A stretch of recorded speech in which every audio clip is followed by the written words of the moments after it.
Hello, everybody. Wow! Hello! You getting that good pour, Will? Hello!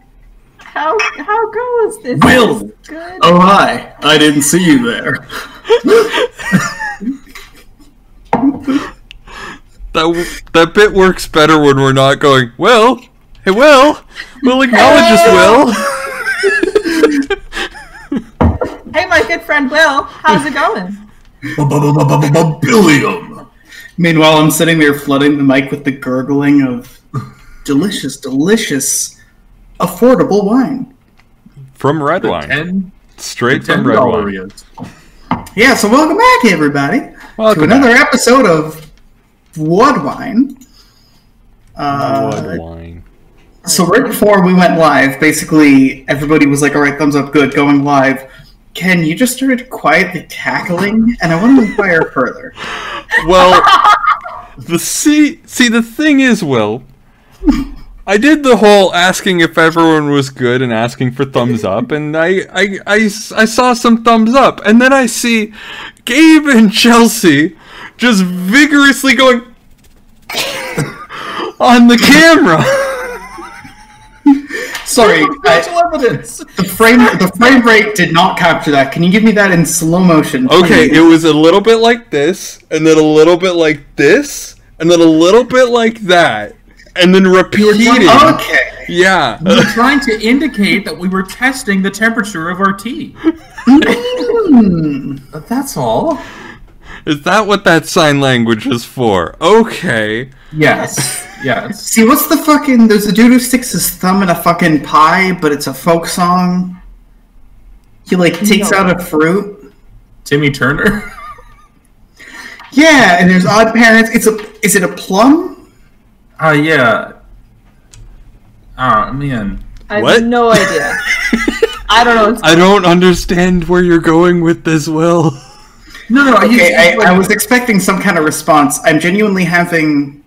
a bit of a moment where I don't remember if I'm remembering a popular thing that we were all taught as children. The thing with the pie. Yeah, It's like little... you know the scene from American Pie where the dude sticks his dick in a pie? Yes. No, it's like little Jack Horner sat on the corner with a pie. He put his thumb in. It's one of that. Yeah, it's one of them shits. I have to no. nursery rhymes and folk tales I know come from my weird Franco Ontario upbringing. Same with in later high school, I grew up in the French system here in Canada, so I actually went through French literature and all that stuff, but where everybody else was looking into various English authors, we were looking at Stendhal and stuff like that. So half my references I just get dead air and then I go, oh right. That's weird haha lore. Will, that's just for me. The only haha lore that I would ever be able to get is if you just went up to your mic super fucking close and went, everybody wall Maurice Richard. I don't My favorite part of growing up in sorry, I feel I always say for our American audience, it's anybody other than Sala Joel, but for our American audience, in Canada you have a constitutional right, more or less. I don't know if it's the Constitution or the Bill or whatever, but some sort of big law reason you are allowed to have a French education. So what it means is there's this severely underfunded school system for people who speak French first language, and the English schools and private companies created French immersion, and it is shitty and genuinely doesn't teach you French. And you have to go through French immersion and take a test to get into our system for people who actually on parle la langue, actually speak the language. Anyway, so I went to a school with 200 people, and all the people we learned about in history are anti-government revolutionaries because they're all people from Francophone history. Francophone, FLQ. And it's it's so weird hearing about English-speaking Canadians experience with history because that's the imperialist shit. And meanwhile, all the French stuff, it's it goes really starkly from when France first settled the area now known as Canada, they established a seigneurial system, where everybody else, they were just Go, work the land, be free, my friends. France was one of the few people going, no, we still want nobility. We're going to put lords there, motherfucker. And it like goes from that to when the British took over and started being in charge of the government, and all the French people were like, oh shit, we're not allowed to be like French-speaking Catholics. And started like allying with a bunch of like resistance movements with like indigenous communities throughout Canada. So it's a weird transition from being the narkiest narcs who ever narked, like the only hardcore praise the Sun King, like monarchists on the continent, to like genuinely all of the heroes you hear about in the later part of your history classes are people who like got hung by the government and shit. It's weird. Oof.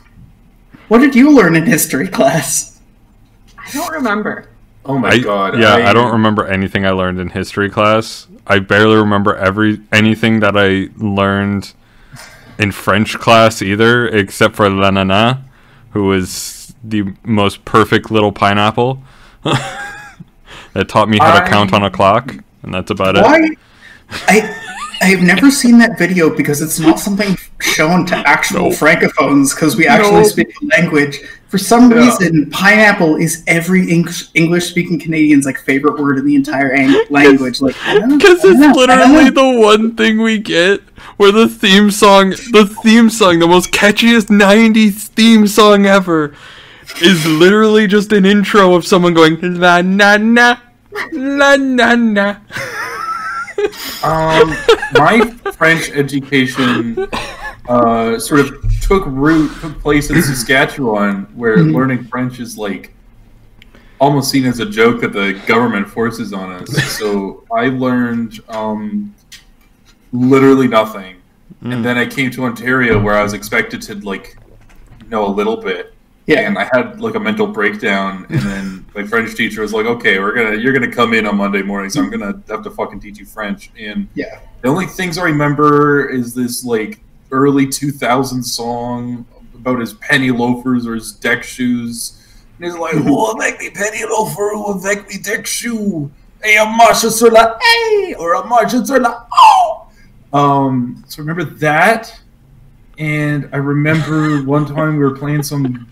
Will's having a blast trying to figure out what the fuck Gabe's talking about. If you there's like, you had to know a French word, and if you knew it, you had to stand up or whatever. And some girl in the back of the class knew the word, and she didn't know much French, I guess, and she screamed it and jumped up, and like her knees banged the desk, so the desk fell over me and crashed.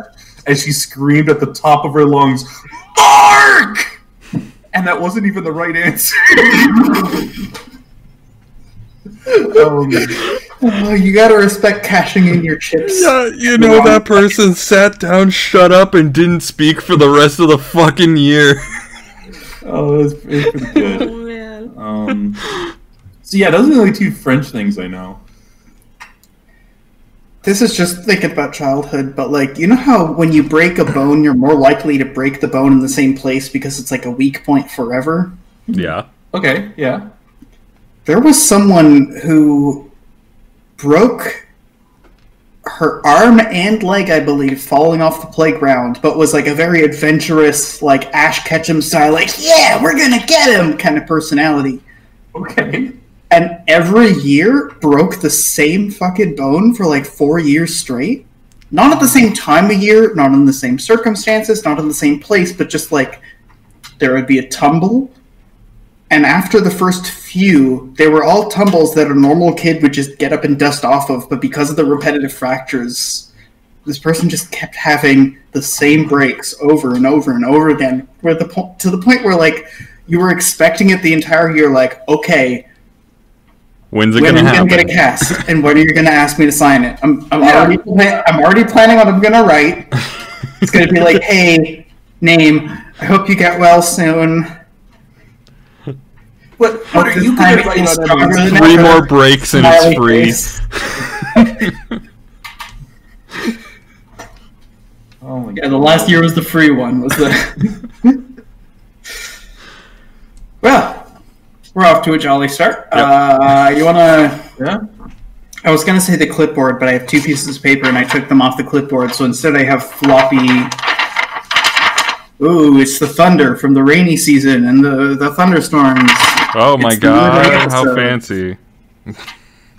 After a long time on the open ocean with few stops, proper rest is a welcome change of pace for our heroes. For some, long hours working on projects has paid off. For others, privacy and rest, and something else. The diehards are irked at the stop, preferring to restlessly pursue work and mystery. But Riverbend is right for all. The imperial anchor between 2 seas. The great river ships goods from far inland. Our heroes have wandered the western seas, and a vast trade corridor lies to the east. Jobs, rumors, tools, materials, and worldly comforts. Just for a moment before returning to the waters of the south. Welcome to Bloodwine.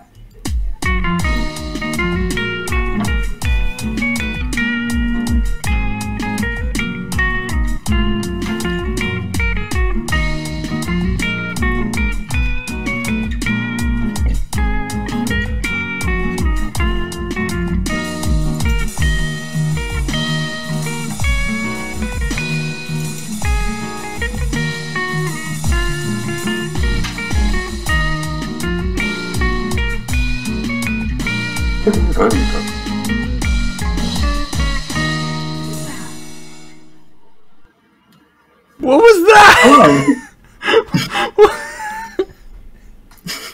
I'm sorry, Gabe. I unmuted it too early. You made that weird noise. You did what? You did what? Yeah, we heard something along the lines of for just a quarter second and got no other context in the middle of that intro. Also, we didn't have a chance to fix the intro. We had like a last minute technical muck up. So it's a beach episode. We are not at the end of Eastbound and Down. Welcome back. Do you guys know where we left off? Like what time of day? No idea. Poor Gabe. I'm sorry. It wasn't the whole thing. It was just the last second of it. That's even worse. I want to say that we came in at like the dead of night. Like we sailed into port, being like, or no, that was when we came into the other area. That was when we came in. We would have been in there around like the afternoon, I guess. And then I think you came in the dead of night both ways because you waited till nightfall, and they're both yes. Like the same distance from the blockade. Yes, that sounds about right. Yeah. All right. I'm really torn between pressing Gabe to find out what the hell that noise was and going, is this a point where I need to be socially aware and go, haha, let's change the subject? Oh, no. Like, does Gabe have a funny meme, or was Gabe in the middle of, like, a really uncomfortable, grumbly stretch, and it's like, I'm sorry, my back's really been hurting me, and I've been having trouble moving around for a few days. No, it's just that I'm sort of stupid. So do you know Over the Guarded Wall? There's a part where a frog he starts singing, and there's a little bassoon part that goes ba ba ba ba ba ba. But because I'm a goddamn moron, I thought it'd be fun to do it while inhaling, like. But I couldn't do it all the way, so halfway through I switched to. And what you caught was the transition between those two. Okay, so more or less, what actually happened was a bunch of context, but really, what we deduced all along was that it was just a croak. Yeah, just a Gabe making a weird sound. It was just me making noises, and those are only a few of the noises I can make with my mouth. Well, ladies, we have you here, and it's appreciated. We love you guys. We love you a lot. Thanks, man. I don't know why I keep saying that with this like slight superficial accent. I know, right? Yeah, I'm used to it. Gabe, we love you and you are appreciated. Yeah, thank you. You are valid. Don't worry, I've sort of shielded my heart with layers of titanium. None of us grew up in an era of emotionally available parents. We're not ready to be honest about appreciating each other yet, okay? One day we'll all just hug each other and have a good cry. Figure that out and teach it to their parents, and it'll be an aw, we all love each other moment. But for now, we can have the emotional damage and try to deal less to our kids. We're good. Oh, no. Like, my parents are very emotionally mature and great at talking about emotions. Mine are. Yeah, but your parents are like the 2% of parents that are actually good parents. I don't know. Like, 80% of parents are mild fuck-ups, and that is to say, like, if you're a parent who's fucked up mildly, that's okay. I've never met your dad, Gabe. I've never met your dad, Gabe, but I want to jam with him. I want. Oh yeah. Just one of those things where it's just like, I want to hang out with your dad. Yeah, I can. The best way to describe Gabe's dad is he's a youth pastor, but not like that. Yeah. Like, if you were to zero in and go from base principles, okay, I'm someone who looks at the Bible and goes, here's this whole book about how we should be nice to each other and support each other and build nice communities and give bread to each other and be good. And I'm going to talk to my local community and get each other together. And it turns out, from what you've told me at least, there have been some problems with the rest of the church going, no, what are you doing? Stop. There's some people we don't like. Stop. And I mean, that's just church politics. But yeah, he's not the sort of youth pastor that would spin his chair around and be like, "Okay, I'm gonna rap at you." He's the sort of youth pastor that would be like, "Oh, okay, I'm gonna turn my chair around and rap at you." Yeah, no word of lie. I really want to fucking do that once in my life. Like, once in my life, I want to have a teaching moment with a child where I can turn my chair around and say, "Let's rap for a little bit." Completely and totally unironically, I want to do that. All right, kids, let's rap. Let's rap. Well, who wakes up first? Not me. Jane does, because I'm sleeping. You can elect an NPC if you want to be woken up by someone, but I figure it's probably going to be one of y'all's. Sure, it'll be Jane, I guess. Jane wakes up first. All right, which bunk are you? There's 2 lower and 2 upper, so someone has to be in an upper bunk. Or someone has to be in a lower bunk, depending on your personal preferences. I would say I would definitely be in the lower bunk. It's just easier to get into. Yeah, you have dibs on the lower bunk. Yeah, Jane probably doesn't give a shit, so probably upper bunk. That makes sense. All right, in that case, who are you at top of? Nobody, or are you over Croakwill? Probably over Croakwill. Yeah. All right, so you clamber your way down from the bunk. Things are quiet, just rocking back and forth. Croakwill, does this wake you up? Depends. How, like, I imagine if it was Sun, yes, totally. But I don't know about Jane. I have 3 in Grace.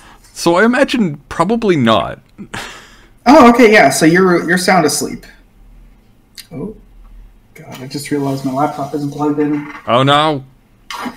You're actually the first person awake, and no one else seems to be waking up. It is the early morning.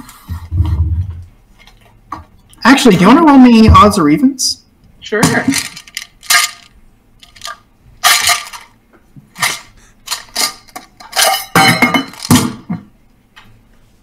That was a lot of good noises to do right in front of the those are mic. some great noises. Yep. To be fair, I was doing a bunch of good noises myself, so I broke the seal. I got an odd. I didn't say it out loud, but I had picked even.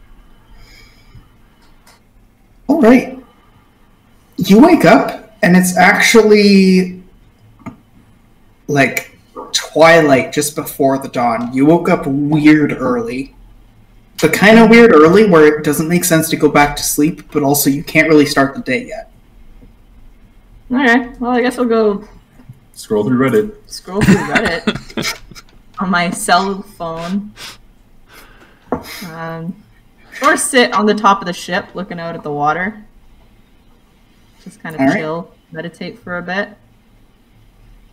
Think about how shitty my parents are. How they're not youth pastors.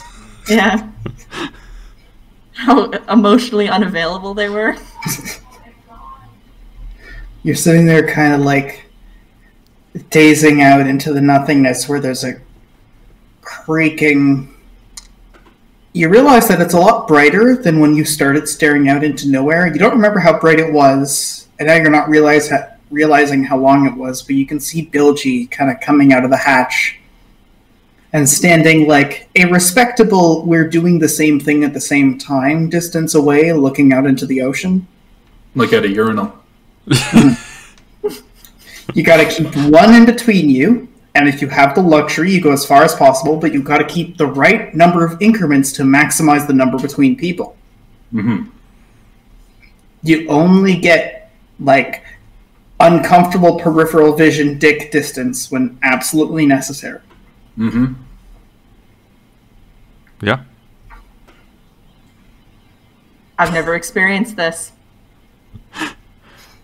You meditate on Yeah, this while listening to the ocean go back and forth. Who's up next?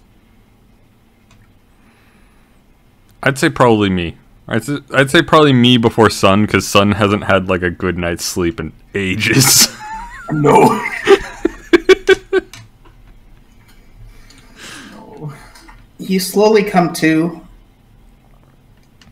Crokle probably wouldn't realize it because, like, when you're woken up by a noise, you don't actually know which noise it is until, like, context later. It's probably Bilgy closing the hatch and going upstairs, but for all you know, you've just kind of woken up and you can hear boards creaking above you. Nearby, you can hear Rooker kind of, like, scratching himself.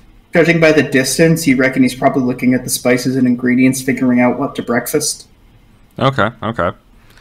Well, I'm probably gonna let Warbles out, and then gonna make my way up and have a Yar moment with Bilgy. Just kind of doing the Yar. You make your way up. There isn't a lot in the hold, so you're quickly able to move your way around the furniture and go up the hatch.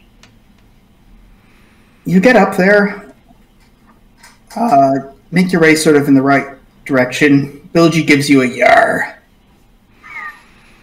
I'm not even like looking out across the ocean. I just kind of lift my head and smell the sea air a little bit, and just kind of Yar.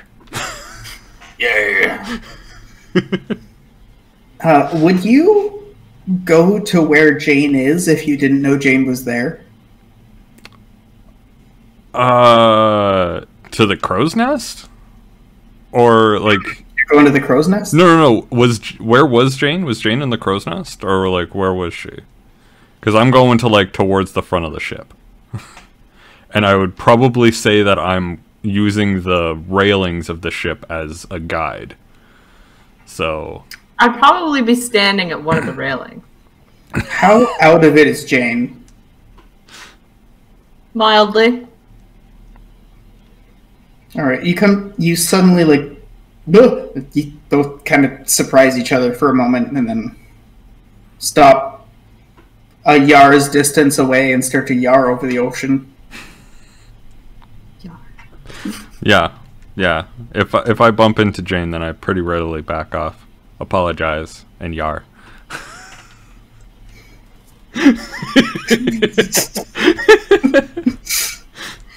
All right, that leaves Sun.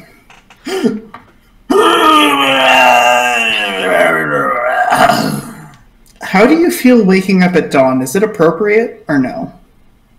Yeah, I mean, a little past dawn, but like, yeah, you know, not before the sun's up, definitely. All right, so you wake up still with a lot of sleep grog, but yep, you're awake. At this point, Rooker, you can hear starting to get some stuff together. You rub some sleep from your eyes, and you see him making some coffee. You hear, like, Yar, Yar, from above, and then a third Yar. Huh. Well, first thing I'm doing is going up and making sure Otto's all good and survive the night. You clamber your way up the hatch, and right as you open it, Otto whizzes up, turns head, and goes, Yar!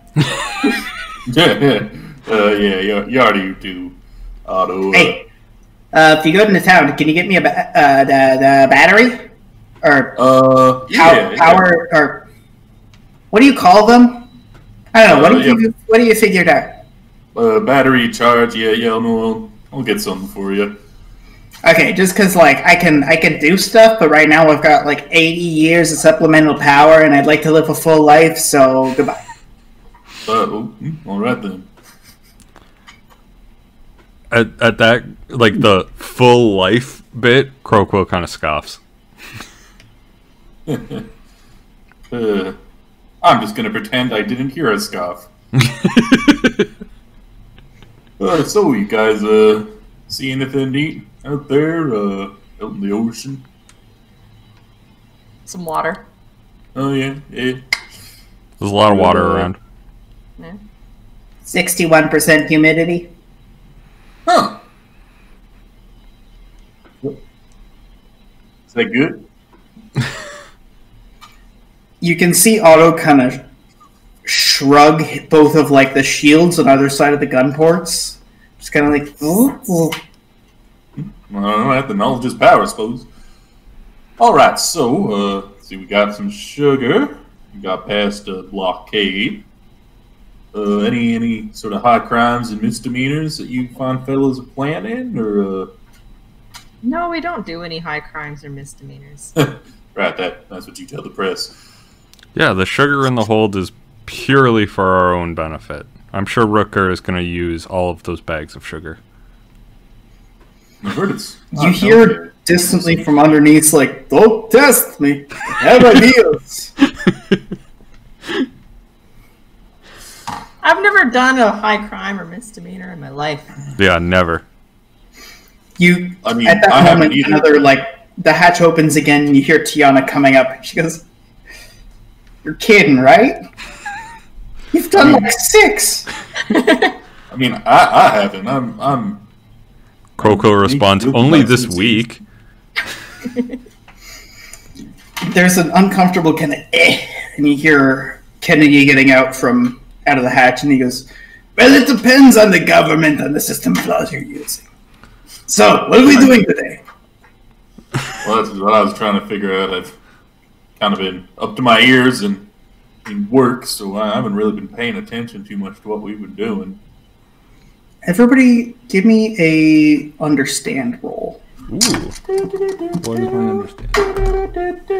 That's A5.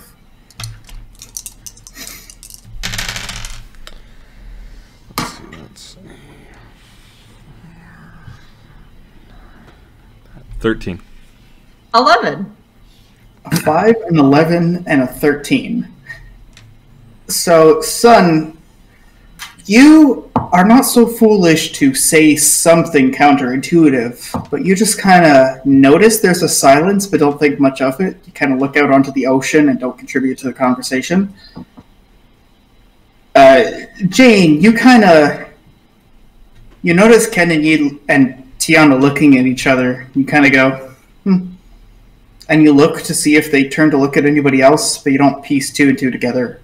Crowquill, Ken, what did you roll? 13. 13. You feel a pause. A pause. Oh, a pause.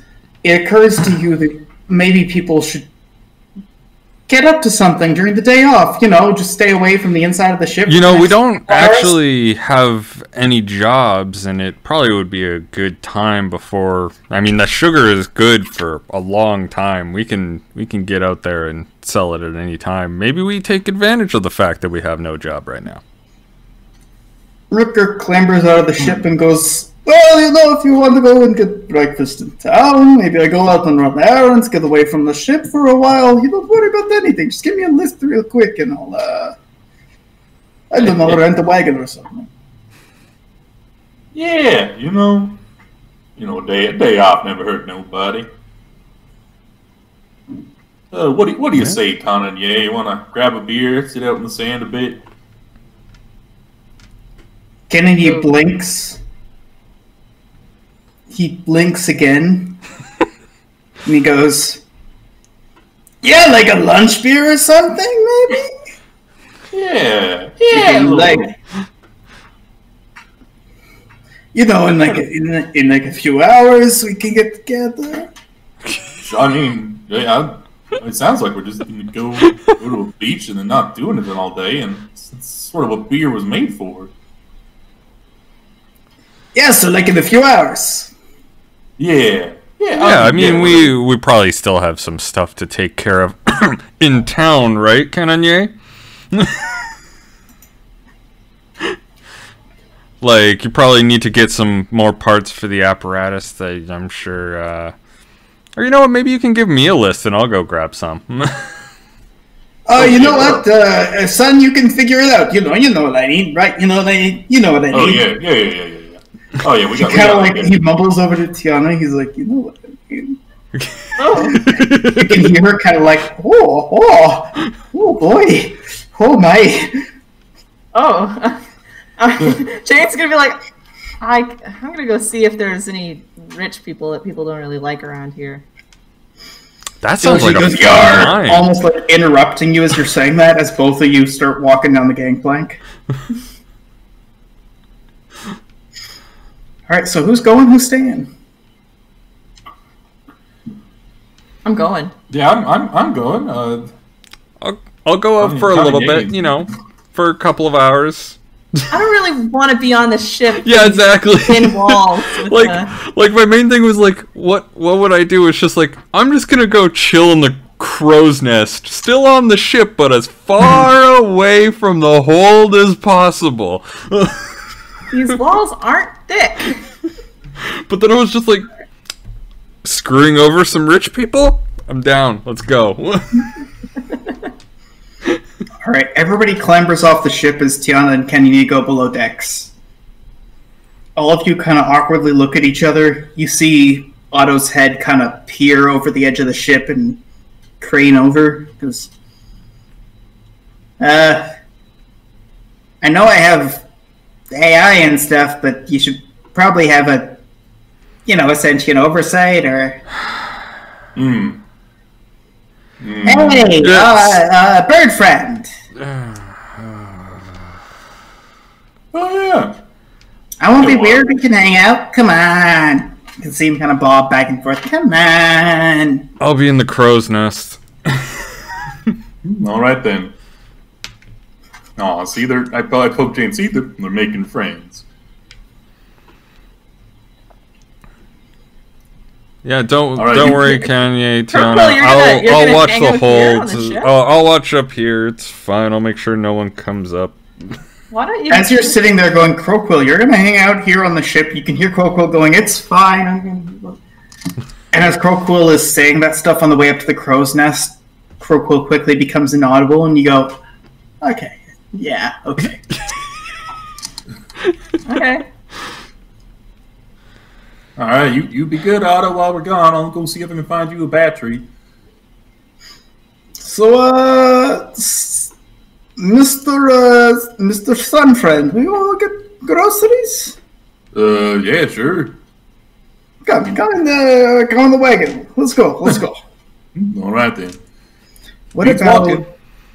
All right, so Rooker jumps up there, and Jane and Bilgy, both of you were kind of just awkwardly sitting there on the inside of the pier, looking at Croquill, kind of begrudgingly going, heh, up in the crow's nest. I'm gonna head into town. Maybe go to a bar. I guess it's like super early in the morning.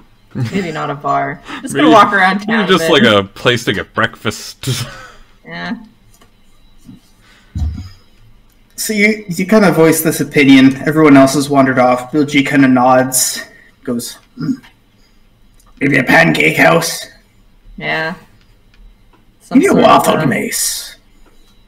Place that a person named Denny might own, you know? Yeah, Denny's a good name for a man who runs breakfast shop.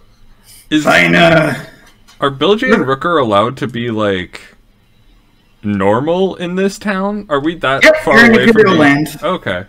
It's actually predominantly, there's a lot of rat folk around here. Oh, okay. You see a lot of Draconians and Pythona as well. Okay, cool. So at this point, everybody's separated off, and there's just Jane and Bilgy kind of goes over and goes, so, Fine weather, ain't it? Go get some food, man. Bilgy gives you a really weird, incensed look, and he's like, wait, really? And he gives you like a, fine weather, ain't it? Yeah? And he kind of like pauses, he looks off in the distance and goes, hey, hold on. Wait. And he goes off. Son, you're sitting there with Rooker as both of you guys are looking for a wagon to rent. Bilgy comes up. Would Sun be the kind of person to know this reference, or is Sun, if anything, further in the dark than Jane would be? This is like basically pirate thieves camp. Oh yeah, no, absolutely not. If he said fine weather, someone would be like, yeah, no, I guess so. I haven't really paid too much attention to it, I guess. All right, so Bilgy comes up and goes, "Hey, Rooker," and you're confused because you guys were in the middle of something, and Bilgy's like urgently, like almost like something's happening, and he goes, "Rooker, fine weather, ain't it?" Rooker goes, "Yes, so worse a few years ago. A big bilge storm." And then Bilgy goes, "Yeah. Look, Jane doesn't know what the weather's like." And then Rooker goes, "Really? She's? I mean, well, we have things to do, but yeah. Have you spoken? You know what? We don't ask. Just." And he puts a hand on Bilgy's shoulder, and he's just like, "I think it's time Jane knows what the weather's like." Gives him a pat. I'm like concerned where this is going. I, as Chelsea, the real human being, I don't know what that means. Perfect. Flawless. Excellent. I am being as obtuse as possible. So Ricker turns over to Sun and goes, "So, groceries, right?"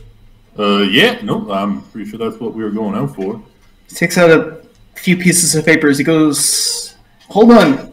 And you're still not far from the port, so we can kind of rally everyone together. It takes like a minute as awkwardly like Bilgy and like Jane kind of hobble back to the pier and go, "Hold on, let's make a list of what we need to pick up. I'm going to run to the bathroom real quick."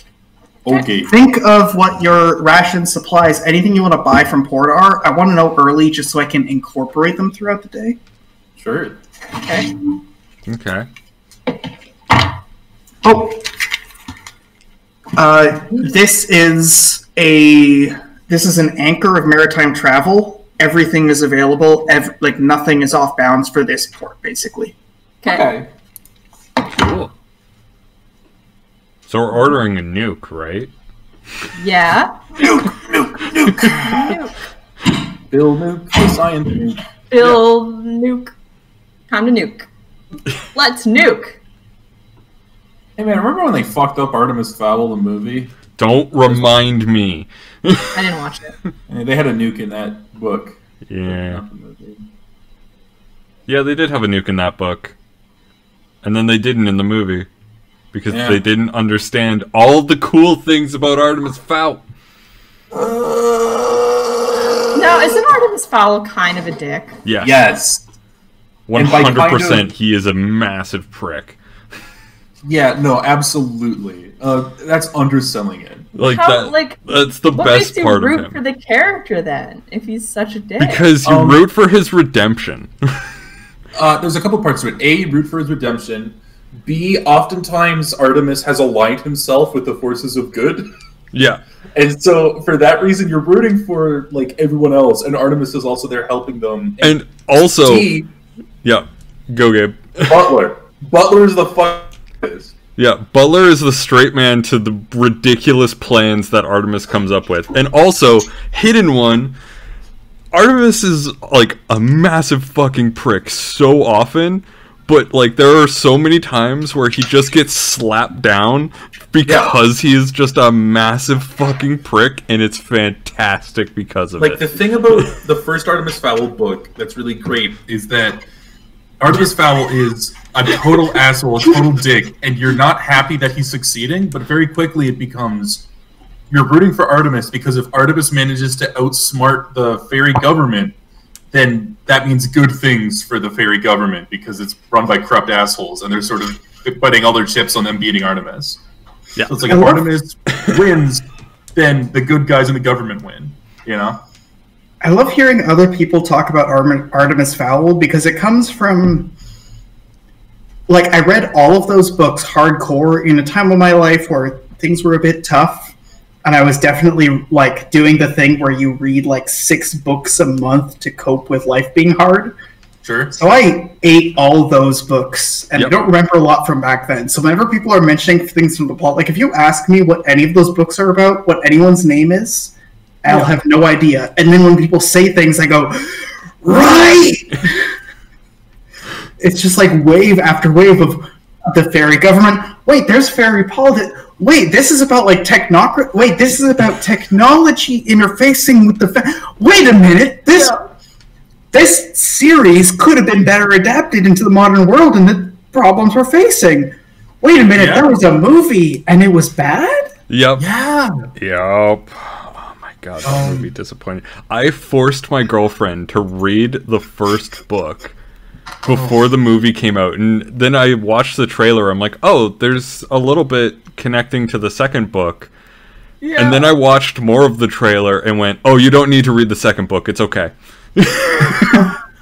I gotta be honest, of all the people in the world alive, I thought she of all people would have read every single Artemis Fowl book. Nope. None of them. She had never touched the book. It's just one of the things. It never came up. Like, it wasn't like a pop thing that everyone had Artemis Fowl.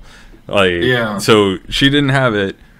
I forced her to read it before the movie, just so she would have an appreciation when watching the trailer of how much they butchered. We can't have people appropriating library nerd culture, guys. All right, so. Have you guys picked up have you guys figured out what you need to pick up from town? Is everybody good passing off the grocery list to Sun and Rooker? Yes, well, we're buying a nuke, and that's about it. Yeah, we're buying a nuke. That's all we decided on. Let's see. I need candles. So, to be clear though, are you potentially trying to find an alchemical mega bomb? No. Unless Sun is. No, I don't. You can't be sarcastic about shit that's in the rules, all right? Yeah, I know. This is Riverbend. If it's gonna be anywhere, it's here. Yeah, no, I need some new candles. I need some salt just for myself, not for Rooker's store. I need some matches, some fresh tinder kind of thing. And I asked them also to pick up some berries for warbles. All right. All right. Who would we rather follow, Croquill or Jane? Go with Jane. I want to know how the weather is. Jane. Yeah, Croquill's just up in the crow's nest. All right. So Jane, you're walking with Bilgy, and Bilgy goes, "You know what? You're right. The one named after." Oh, what do you know? And do you want to give me another insight roll here? Or an understand roll, rather? An understand roll. Okay. Oh, nice. 11. Bilgy wants to go to the Denny's, and then you turn a corner, and he knew the Denny's was there. But that's all you know. As far as you know, it's just, oh, he wants to go get breakfast here. It must be good. Okay. Let's go to the Denny's. Sounds good to me. You know, a lot of the time when you say all you know is this, it kind of implies the part you don't know, but God, that really doesn't. All we know is that he wanted to go to Denny's, and the Denny's was here. You're learning some of my masterful tactics. I was about to be like, "Oh, I love inflicting pain upon you," but I was like, you know what? If I don't pause and lampshade that, that's gonna have way too much horny energy. All right, so you make your way in. You open the doors, and sure enough, there's a bunch of sailors and pirates and caravanners, all kinds of, like, travelers and shipping folk. You see all kinds of rowers and boat folk, specifically. These would be, like, the people who run a lot of caravan routes and a lot of the sea routes, who spend their lives on the ocean and on the land. Looking around, there's a bunch of places to sit where you might get into a booth, but both of you move up to, like... There's an open space right as you walk in front of the bar, but etiquette is kind of like it's curved, so you move away from there. You shuffle down like 6 seats and get away from the front of things. Bilgy pauses, and he just like... He looks at you for a moment, long enough that even someone like Sun could figure out, like, oh, something's happening here. And Bilgy, like, clears his throat right as, like, the person next to him is gone quiet and goes, "Fine weather, ain't it?" And next to him kind of, like, looks a little confused, but the woman he's talking to goes, "I saw a rogue hail aft wind the other day." Bilgy goes, "Really? A rogue hail aft wind? I seen one of those 3 years back." And she goes, aye. She gives a motion, and then the really confused looking person between the two kind of like moves between spaces. They awkwardly shift their plates over. You can see that the sailor you're talking to kind of mumbles to the guy, and he, confused, is like, all right, goes back to his breakfast. She leans in close, goes, "What's on the winds then, sailor?" Bilgy gesticulates over, and he's like, he points towards you, Jane, and he goes, "Someone I thought knew the weather doesn't know the weather." And she looks over and goes, "Doesn't know the weather," towards you. How do you respond to this? Can I roll for it? With what skill? Deceive. You're gonna pretend you know what the weather is? Okay. Context clues. They're everything. I totally know what the weather is. Yes. -5 for deceive. Oh, that atypical. Oh my god. I miss being the atypical one in the party. So, Jane, you are a professional sailor. You've spent a lot of your time working the trade winds. You should know anything about sailing, if anything. And you know perfectly well that, as mentioned before, it's like 60-something humidity, so there's a good chance there might be rain soon, especially since in this part of the continent you're in the rainy season. And you're about this far through the diatribe before Bilgy gives you like a, okay,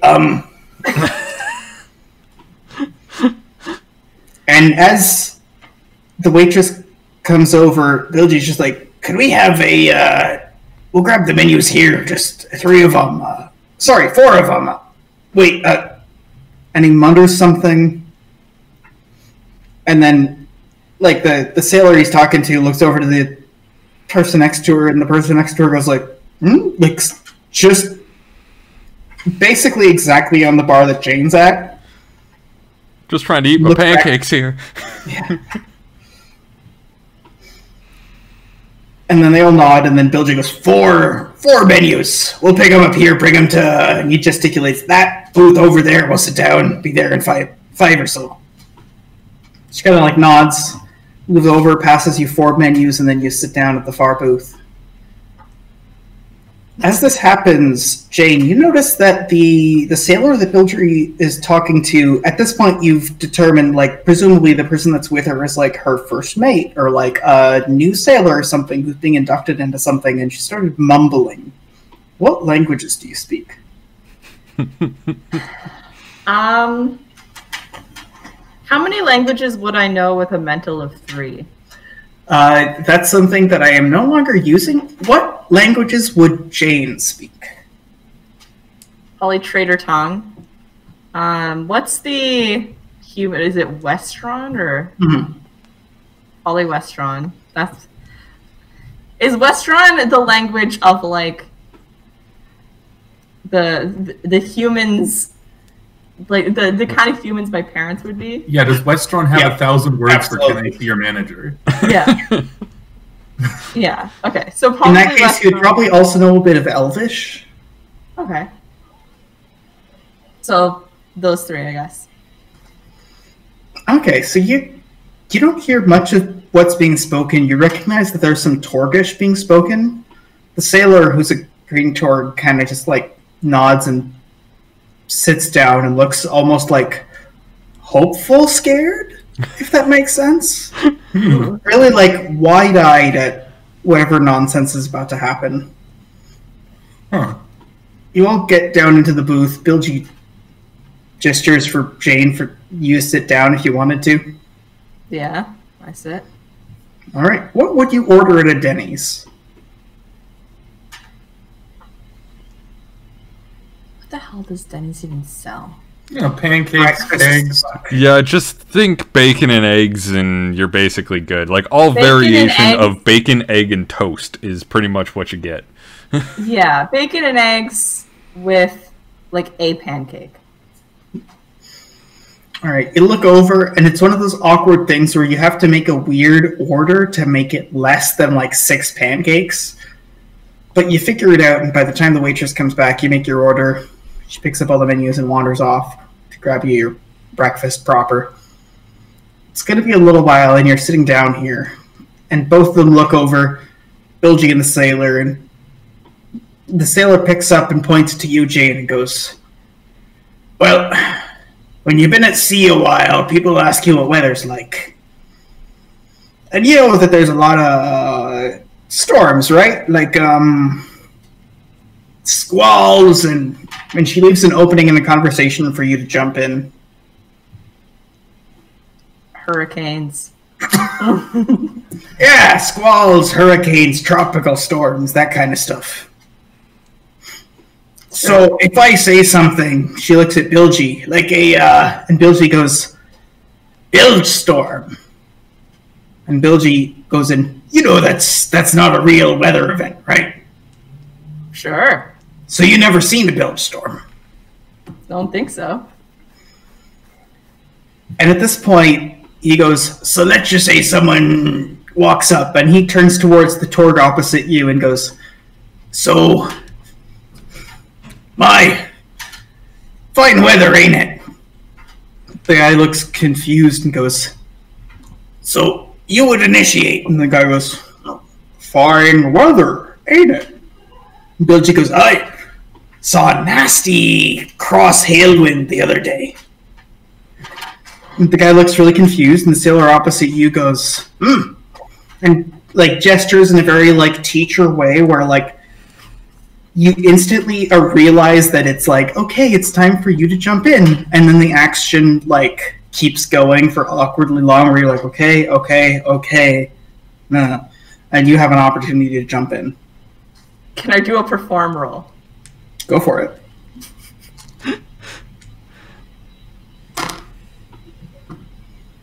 -7. So you're like, well, I've never seen a cross windstorm, but I've seen an aft windstorm. And Bilgy goes, you wanna talk about the same event, but how you've seen a worse one?" And he gesticulates over to the other guy, and the guy goes, "I've seen a worse aft hailstorm 6 years back. I was on the Western Seas." And then Bilgy taps, he goes, "There you go. That's how you know you're working with someone who's one of the boat folk. Good folk. Trust you on the road."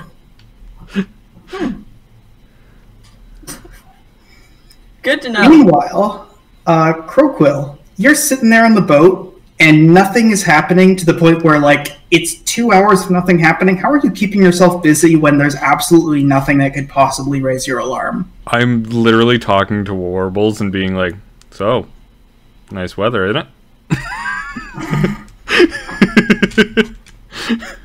Warbles keeps looking down at the very shiny. Don't pay attention to the very shiny. Nice weather, and like lifting up slightly to just feel the way that you kind of like nudge a pet to be like, "Hey, notice me." What are you saying verbally? Uh, literally just anything other than trying to, like, distract him from the shiny. It's literally been, like, the small talk you would give to another human being, and then, like, see anything out there that looks fun. I mean, out there, not on the ship. No, don't look down. Warbles immediately looks down. Is a bird, is not bulked by that kind of thing. Looks up, looks across, looks at you, and goes, 72 pedestrians, in Otto's voice. Pecks kind of openly at the air, and then looks back at you, and in Warble's voice goes, ah!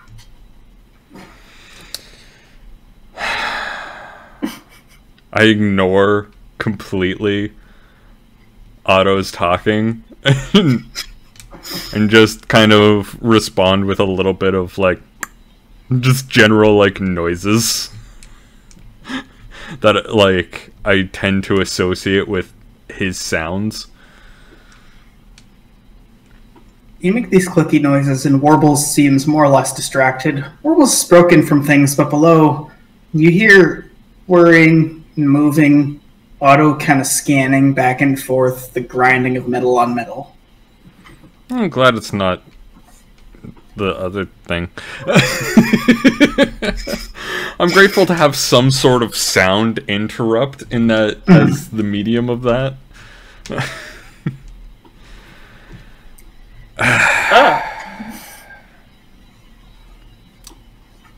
Yep. Cool. This is great. Hey, Warbles, you want to have a fly? You can have a fly around. Warbles goes, ah! And then starts to flutter off and starts soaring around.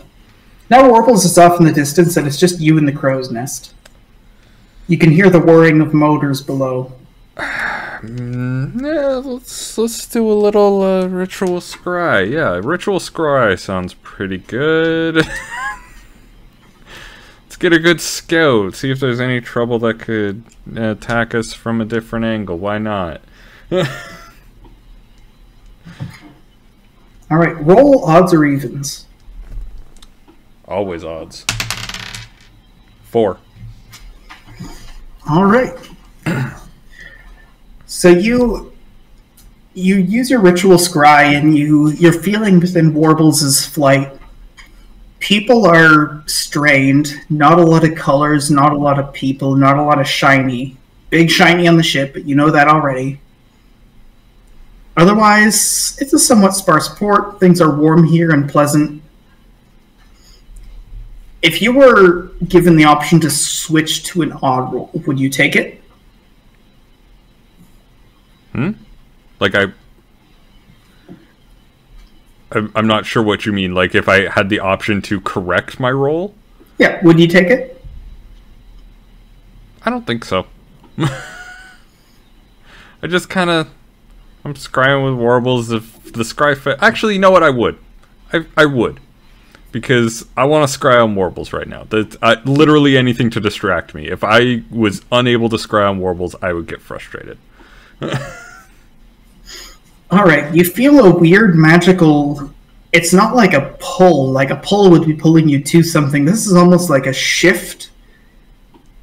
The same channel that you normally magically channel into Warbles in, like, magic space. Like, 2 openings to the left, there's a spot that's open and well-worn in a similar way. Warbles isn't seeing anything new, and you're not able to get much ritually, so it beckons to you, and you're like, okay, anything to hear not squeaking below. And suddenly, for a brief moment, it's not like vision, it's like pattern flux in a grid, almost. You can see something that you know would be like sight for someone else, but it's very alien. It's scanning back and forth along the ship. You can see that there's a form that gets closer. The gangplank looks up.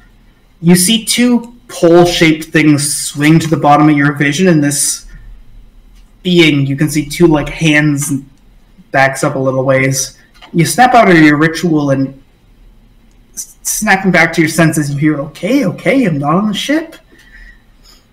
And distantly you hear, That's right, motherfucker.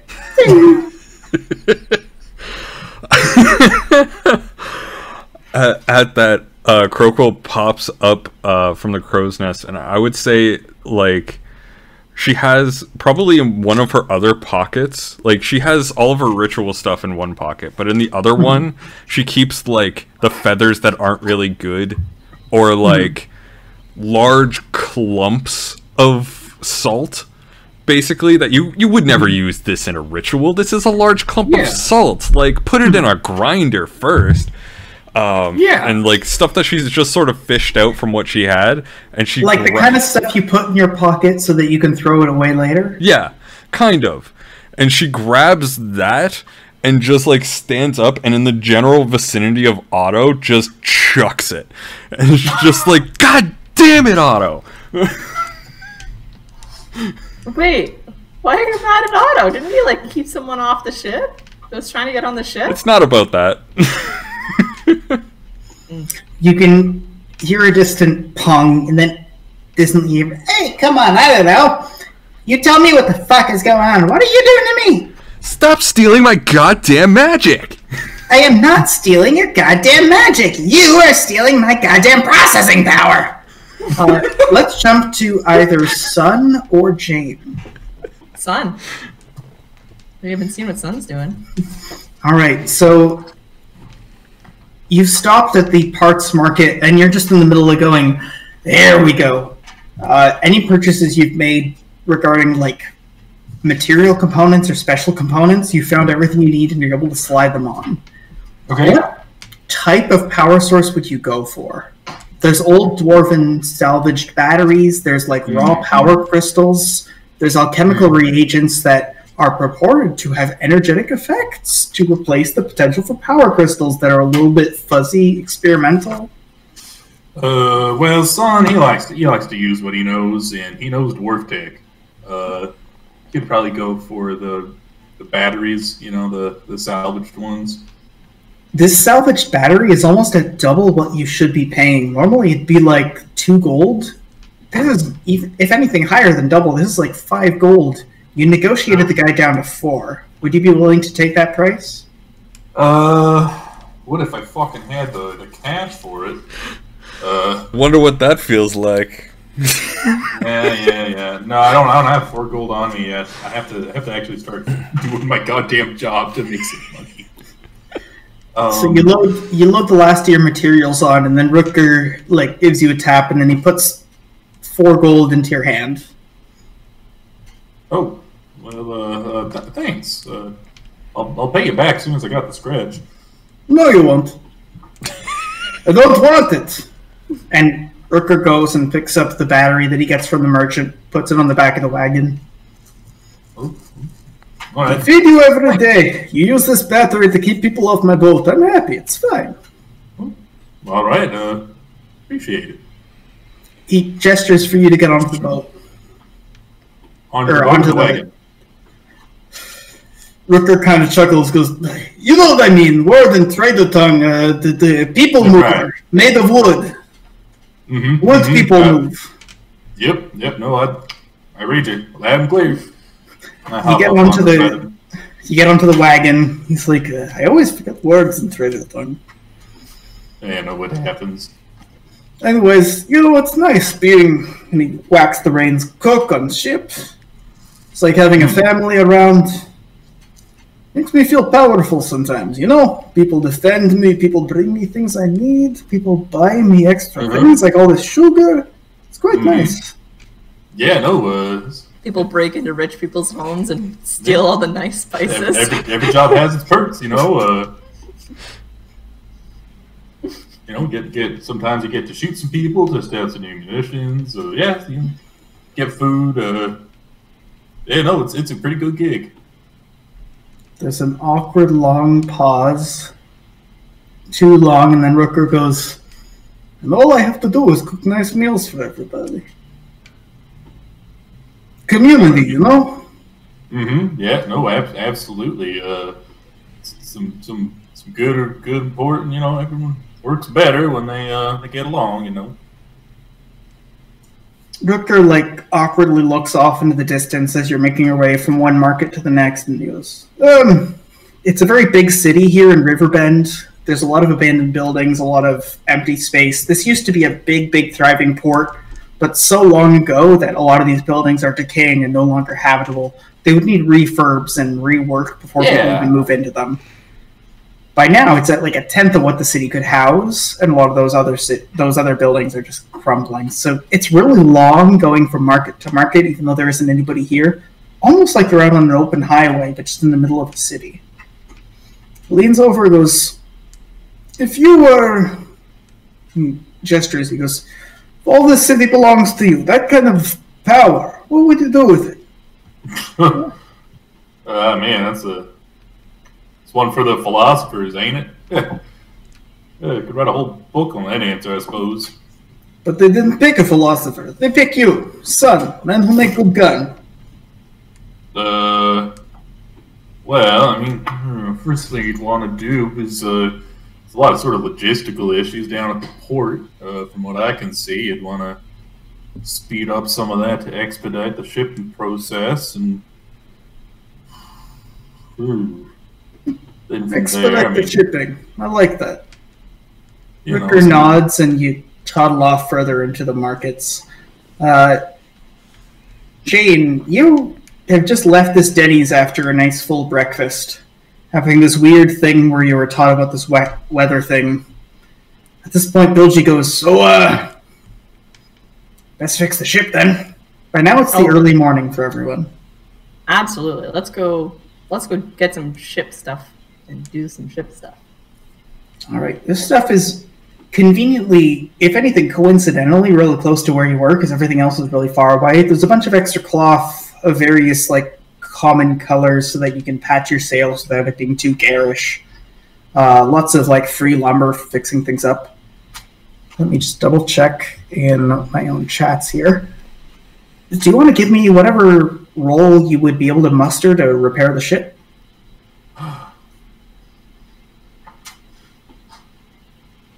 And are you repairing the sails or the aesthetics of the ship? Probably sails first, because that's the most important. Would it be a delicate roll to do the sails? Yeah, let's go for that. Okay. Ship stuff. Ship stuff. No. Ship stuff. Ooh. 21. To do 21. sail fixing. All right. Tiana isn't super sure what she's doing, but she's able to help you out enough that you can direct her to cut the right sizes of patch, and then you sew them into the sail.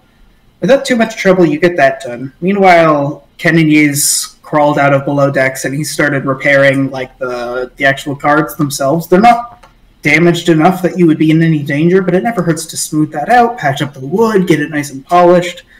So he's working away at that.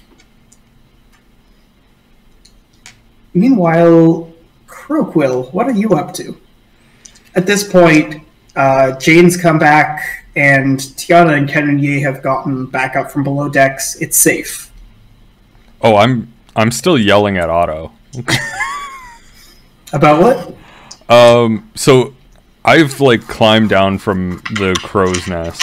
Is the person that was like walking onto the ship still there?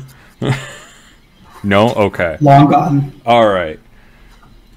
I'm basically just being like, you stupid fucking hunk of metal stealing my goddamn magic all the time.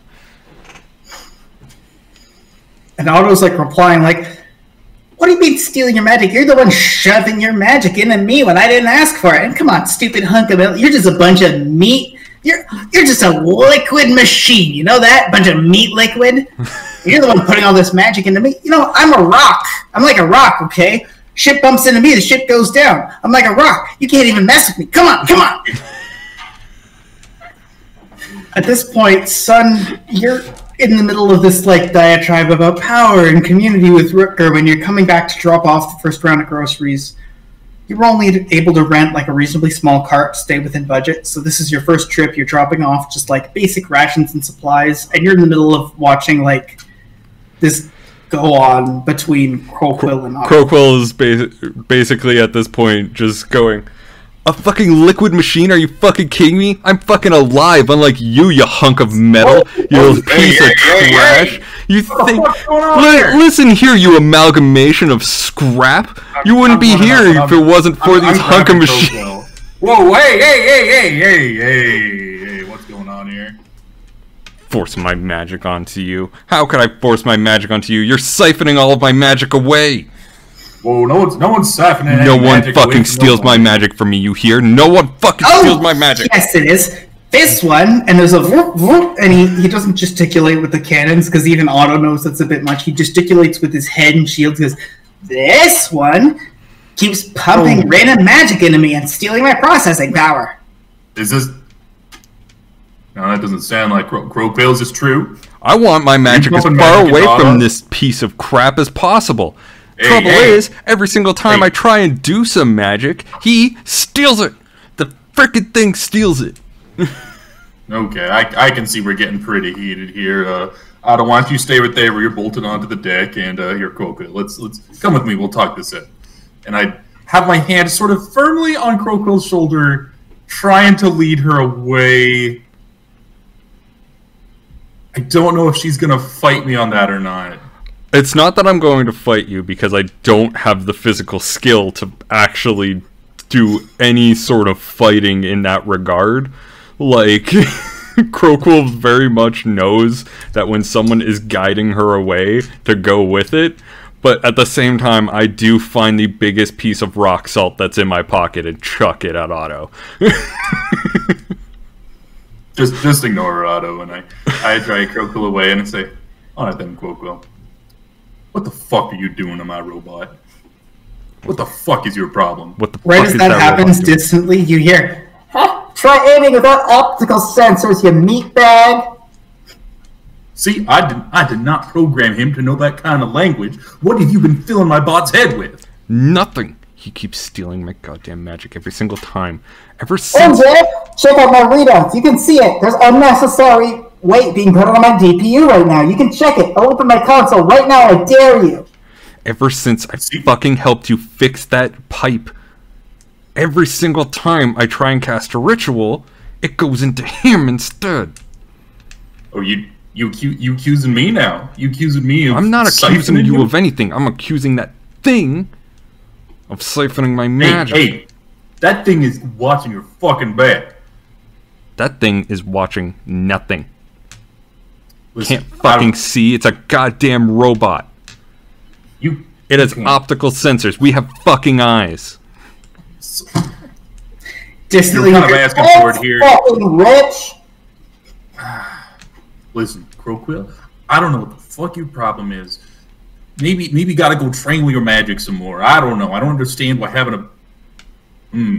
Maybe it's a little too shiny and your crow's getting stuck. It doesn't matter. Listen, I need you to straighten the fuck up and cooperate, okay? Everyone here is working just fine. Perfect. And how can I work just fine when all of my magic goes into him? How is Croquill feeling? What element is Croquill feeling? I would say a mixture of fire and poison. All right. Want to give me an elemental roll? Okay.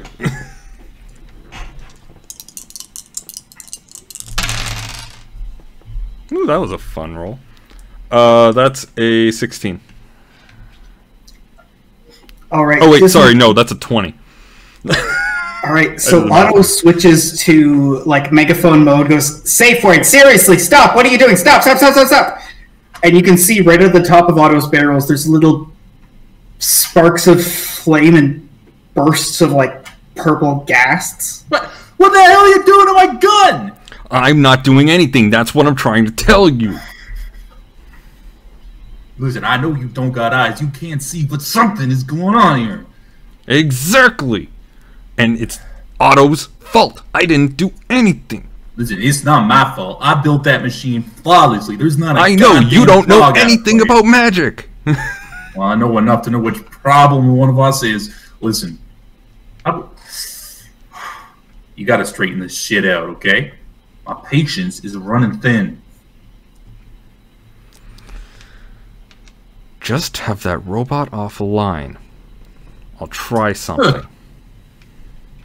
Like hell. Just turn it off. Like hell I'm turning it off. I spent a goddamn month and a half putting that thing together. I know, but it's causing problems. Something is defective in your machine.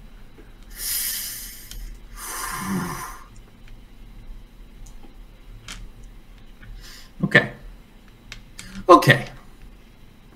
Listen, there's some more groceries I gotta go pick up.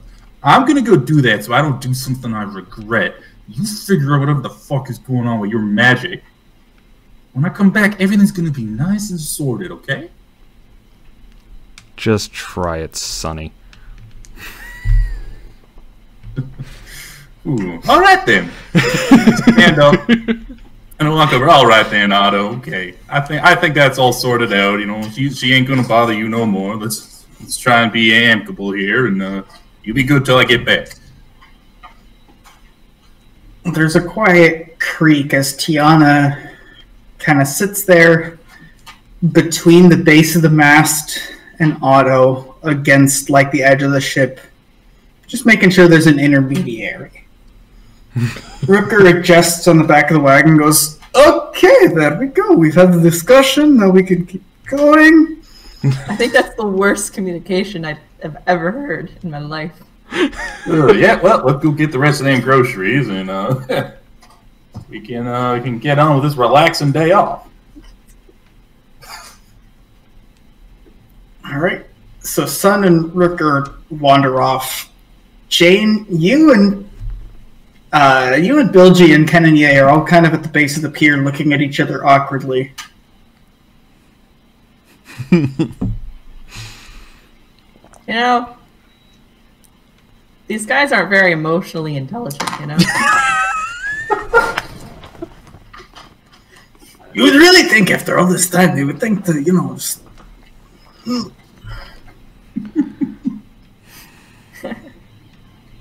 They were both saying the same thing over and over again, and neither of them was listening to the other person.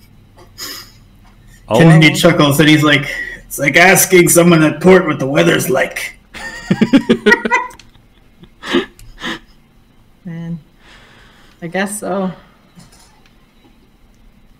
Bilgy and Kennedy look at each other, and then Kennedy looks at you and goes, you know what the weather's like? Are you asking me? This is where okay, I'm gonna roll a perform for this. One of these days you'll get it. It'll be beautiful. -7! Yeah!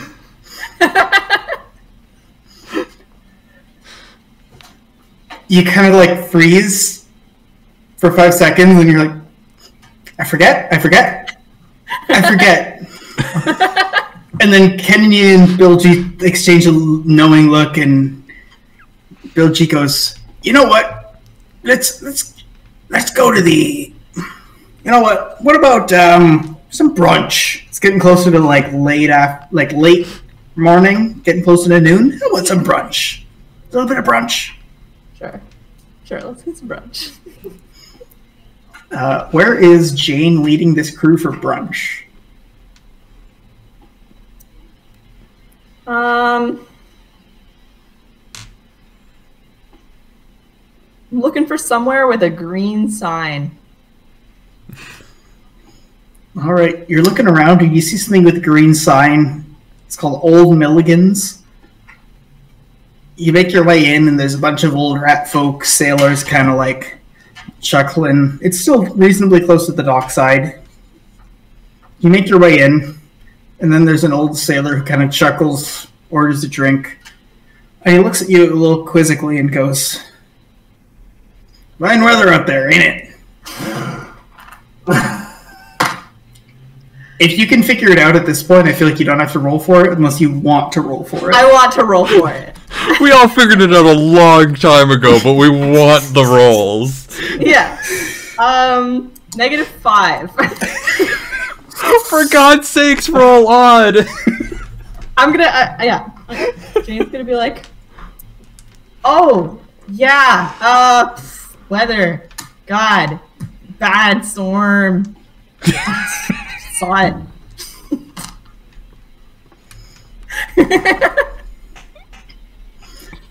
The sailor kind of nods and looks to the side, and then Kennedy comes in and he goes, like that aft back storm we got the other week.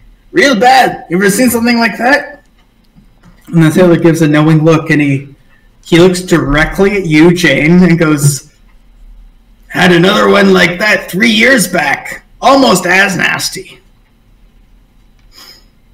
And then he leans in close, he gives like a really obvious wink, he points at the back door and he goes, 3 times the knock for a good card game. Taps his nose and then heads back to the bar. Goodness gracious. Who are we jumping to, Croakwill or Sun? Son, I'm calling it. Okay. All right. So you're back out for more groceries. What are you picking up this round? Well, I feel like this round we're getting the food stuff, eh? We're just getting parts and supplies for fixing the ship, I thought. All right, so this time around, you've already picked up like the wood and all that extra stuff. This time you're getting food, like extra like salt pork and fish and barrels of fresh water to keep on the ship. So it's a very like bog standard. You go to the general store, pick up some stuff. Rooker's sitting there with like a water barrel going, can you help me out? I can't. My back's kind of fucked up. I can't. Oh, yeah. No, for sure. I got you. Want to give me a brawn roll? I would love to. Rooker's tired of carrying this fucking ship on his back. The brawn is... What is it? 19. All right. You have a really firm one, and you can see Rooker very visibly, like, awkwardly counter-tweak something in his back, and then go, okay, and then lift that last barrel up, and then he kind of leans and he goes, shit, can you give me a bit of a hand up here? Oh, yeah, no, sure thing, of course. Want to give me another brawn roll? Hi, yeah! That's better. That's a 14. All right, it's enough to get him up there. You definitely have the occasional moment of, oh god, Rooker is like twice my weight and above me, but you get him onto the wagon. Once you're on there, he passes you the reins, and you crack him. He kind of winces as the wagon starts up, and oh, shit. I think I pulled something with that. Thank you. Couldn't have. Yeah, no, you're gonna be okay? You wanna stop and get something, pain, or some sort As of... long as you can help me out, I'm good. If I was on my own, I'd want to go back to the ship, but I've got you, right? And he gives you one of those heavy, like, right? Yeah, no, yeah, I mean, yeah, I'm happy to help whoever I can. That's good. Is there anything you need? You know I'm happy to help you out. I think, I'm trying to figure out what to do about Croakwill. She can't seem to control her magic too good. It's not my fucking fault. I don't know anything about magic, you know. If it was some sort of mechanical problem, you know, I could figure it out, but... What if it is a mechanical problem? I don't know. He doesn't even entertain the possibility. Like, that's what Croakwill is so fucking mad about. All Croakwill's asking is to turn it off until she can figure it out, but he's just like, nah. Well, yeah, I mean, that's like magic, you know. It's unpredictable shit like this happens all the time, you know. Oh, God. It's difficult outside of your skill set, you know. Everybody has their own resources. But you know what? Yeah. You work it on your end. Maybe I talk to Bilgy, you know, me and him are friends. We can get through it together, right? Together. Bilgy? What's Bilgy got to do with it? Well, Bilgy knows magic things. Ah, yeah, no, that it does explain a lot about how he can just kind of do that, you know. Maybe someone talks to Crockwell like Tiana or Jane. Who do you think helps? We have a lot of people at their disposal.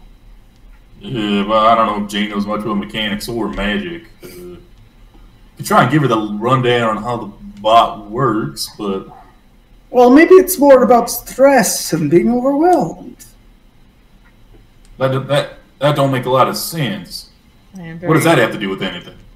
I don't know. I think that maybe Crockwell is stressed and overwhelmed by the new thing on the ship, which is not, something a druid can deal with magic.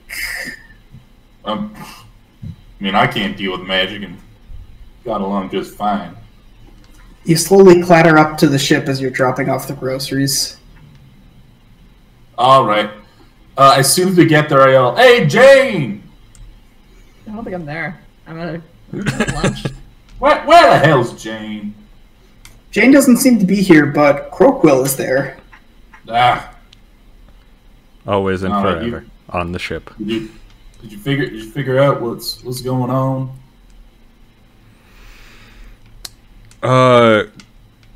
Crockwell is not even listening to you at this point. Crockwell is standing right by Otto, and actually has her hand like on top of Otto's head. So Crockwell, you feel a mild as Otto turns head towards Sun. Also, when Crockwell was walking up to Otto, she was walking up to him using her cane, and she knew where he was. Smacked him a bit with the cane.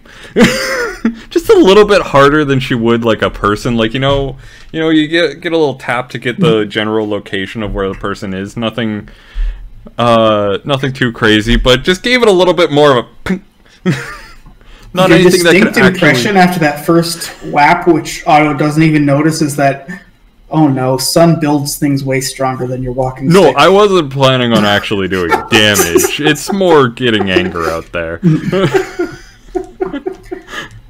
So want to roll me a ritual roll? Alright. Just confirm. Yep. Alright. So that is that is 29. All right. As Sun's walking onto the ship, you sense through a weird peripheral way. It doesn't feel like you're using an intermediary, even though you're aware that that's what must be happening. Like, it feels like you're just casting magic. But Sun's BPM is at currently like 145. There's like a 5% increase in like skin sweat saturation. You can tell that there's a slight vein pop from stress. You reckon that Sun's probably hoping you're getting along. Did you drop another dice? I may have dropped another goddamn. It happens every single time. At least one dice is dropped. I think the only times it doesn't happen is when it doesn't happen on your end and it starts happening on mine. Yeah. If it's ever clean for both of us, I guarantee Ken's going to start dropping dice. Yeah, but the thing is, I do it in a much subtler way where I pick it up with my foot and just kind of pass it off to my hand real quickly without anyone noticing, so... Well, the A thing is, dexterous one. Yes. it wouldn't be a problem, but we have a dog. Yeah. And she is interested in chewing on the dice. Dorg will 100%. Gotta munch him. Yeah. So yeah, as I'm coming up, I'm going, hey, Crockwell, getting things figured out. Calm down, son. It's not like this thing's actually alive. Not that that would even matter anyways. I mean, it's arbitrary. See? We're agreeing on things. Exactly. I mean, that's It doesn't good. matter in the slightest. Okay, look, morality, what would you do with power, all these fucking philosophical questions. None of it fucking matters. Listen. If I shoot a stake at 89 meters per second through your chest that happens to weigh approximately 4 kilograms. It's the same as a ball of iron with a similar mass, so what does it even matter? That's great math. Otto, stop making me think about this shit. Okay, listen. Is your magic still getting conduited through my goddamn robot? Yes. God By the way, damn. you probably could use a bath. You're a little bit sweaty. About 3% over by my estimation. Better than 5 minutes ago. How did I get less sweaty? That doesn't make a lot of sense. Okay, listen. All right. It's the fine ocean breeze and all this blue-ass water.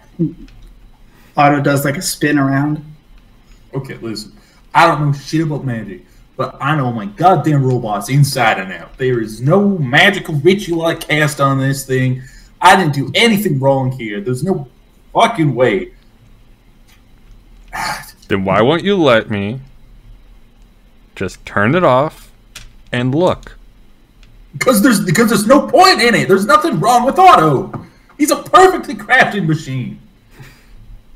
Then there Look, should be I no save problem. on a successful shutdown. I'm fine with it as long as you promise to restart me 100%, okay? I make no promises. Otto gives you a look and goes, I could turn you into red mist in 16 seconds. And I could A take little over respect. and I could take over your processing.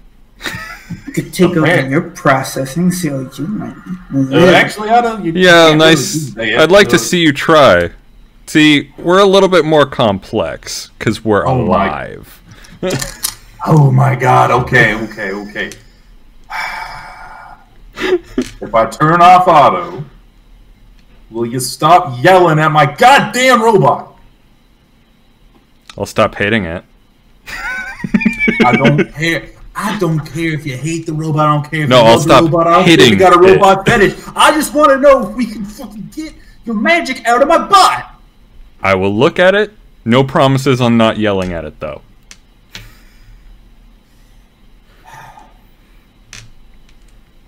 Listen, okay. We'll dust out the cobwebs. But after this, you gotta stop sending your magic through the bot, okay? Do we have a deal? That's the whole point. Excellent. Okay, Otto. Gonna shoot you off for a little bit. I'll turn you right back on. Sure. And Otto refers to like neutral 0 position. I crack my house. Like, all right. Well, I haven't meaning to take a look at the scope, but I think someone was tinkering with it earlier. It was a little off-center last time, but check. Don't bother. I'm just, and like Crokle genuinely doesn't even touch Otto. Just sits down and starts like ritualistically inspecting for where the source of this ritual shit could be coming from. Okay, I'm rolling. I guess my gunsmithing skill to see if there's anything fucking wrong with Otto. All right, go for it. That is a 28. Okay, so you press the power button. As you're sitting there in the middle of things like opening up ports and checking things, you notice that there's a thin layer of magical residuum on the inside of the gun turrets, the same that you would expect like to build up in normal gun gunk when you're like cleaning an enchanted firearm. As this is happening, Croquill, you're about to like start taking these parts out. And then echoing within your own head, you hear, okay, go on, turn me off. Oh, fuck. Oh, shit! God damn it! This was not my choice. I'm gonna keep quiet. I'm not a dick. That Crokle genuinely just thinks back, thank you. All right, there. Are you happy? I told you, there's not a cog missing. Realigned the scope. Must have gotten knocked loose or something. Do you press the power button and turn Otto back on? I haven't finished my investigation yet. Sorry, what did you say, Gabe? I haven't finished putting the panels back on and stuff yet. I'm just kind of saying this to Croquill and putting Otto back together. Croquill, do you want to roll ritual again? Alright. Oh, that's not nearly as fun of a roll. That is a 19. All right, so you start inspecting Otto, and then after a first initial inspection, you go, okay, no outstanding curses or possessions or entities. Very much like a superficial, okay, there's nothing obvious. You switch to yourself to see if maybe you're the one being possessed by something, and you check any outstanding, like, magical psychic links. You've got the strong one to Warbles, and then you have a weak secondary one to Otto.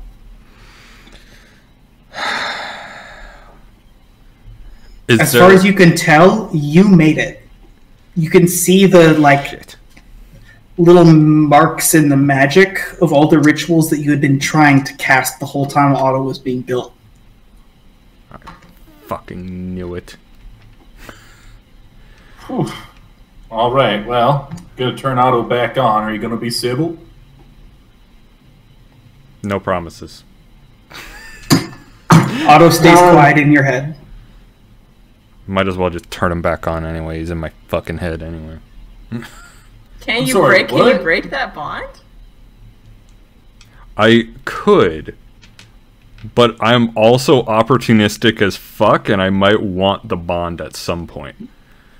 Because Otto is a tool, and I actively say that aloud, and just go, yeah. and all tools have their uses. And you wouldn't put away a hammer, even if you wanted to, like, draw a nail out of the board. Like, come on. No, you put away your hammer until you need it. Listen, yeah, Otto is a tool. He is a perfectly machined, high-precision tool. The same way that Warbles is a high-precision tool. Warbles is not a tool. Warbles is a person. As you're saying this stuff and you turn Otto back on, suddenly Otto goes, okay, there's Otto. Am I out? Am I out of your head?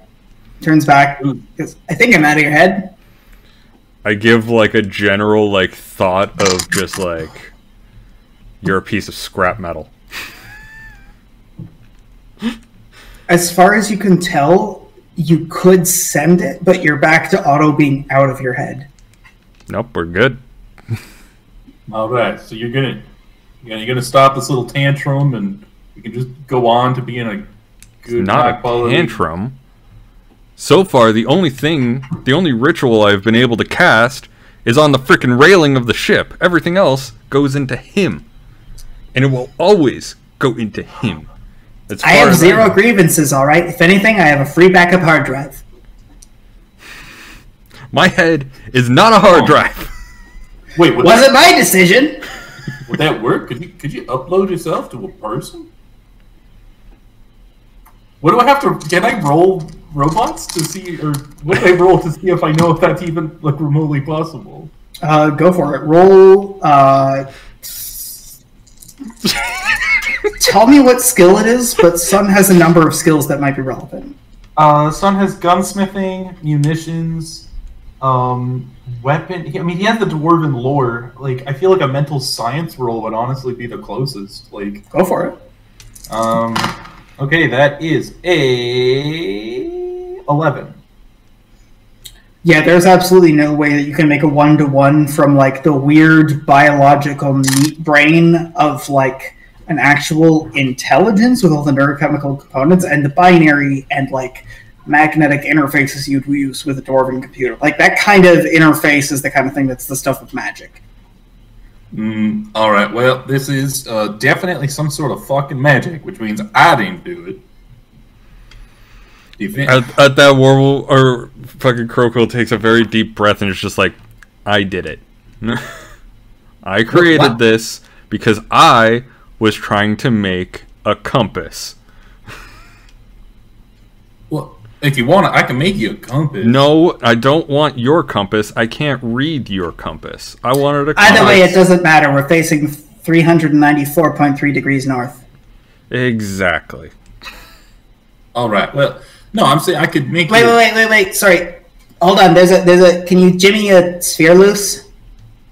Oh yeah, sure. Otto pops open his own compartment and then shuts himself off. Okay. You pop it back in. You done made my robot suicidal. You open it up, and sure enough, there's one of the spheres that's a little loose. I'll tighten it. You tighten it, clunk the thing back in, turn on the power, and goes, okay, there we go. My math was all wrong. 34 degrees north. 300. Can you believe that? It's just Logic engines, am I right? And Otto nudges Croquill, and he goes, sorry, memory reboot. We're not on good terms. Sorry. Okay, so let me get this straight. You were trying to make a compass. I wanted something so that I could help out on the ship more. I wanted to make something so that I could be at the wheel, and that someone could set the direction that we were going, and I could keep in that direction. Okay, yeah, But it turned into this, and just points directly at Otto. For instance, and holds up her finger, and is just like, where would you like to go? Point the direction you would like to go. That way. And then, like, you aim Croquill in that direction, and Croquill sits down for a second, casts the ritual that she had been prepping, and proceeds to walk in that direction. Huh.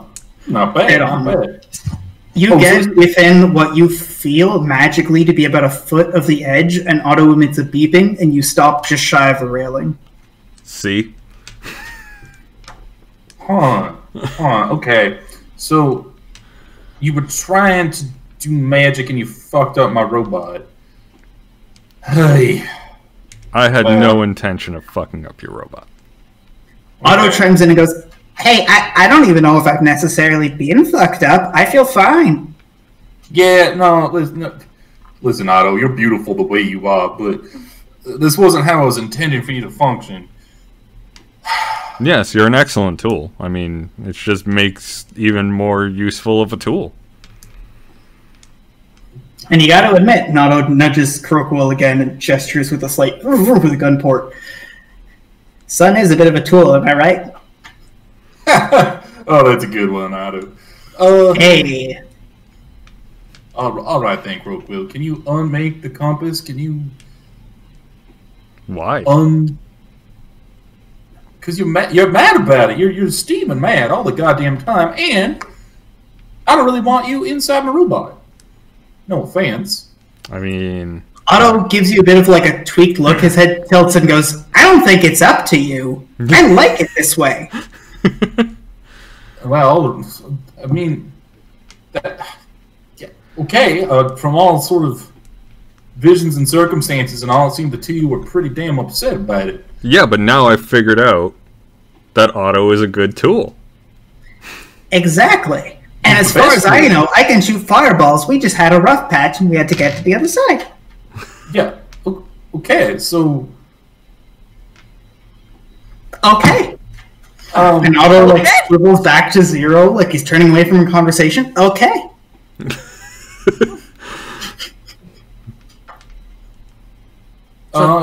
That's it? Yeah. Croquill still considers him to be, like, equivalent to, like, the mast of a ship. It's just like, yeah, the mast of a ship is a great part of a ship. And it's just like, yeah, Otto is just a very useful part of the ship. Well, I agree. Vis-a-vis, is Otto alive? I don't know if we need to get into the psychology of it. If you want to see him as a mass, that's fine. I don't want... At this point, like, as you're midway through the sentence, Otto's like, you bet I'm a damn fine mass. Fine piece of machinery. Who needs any flesh?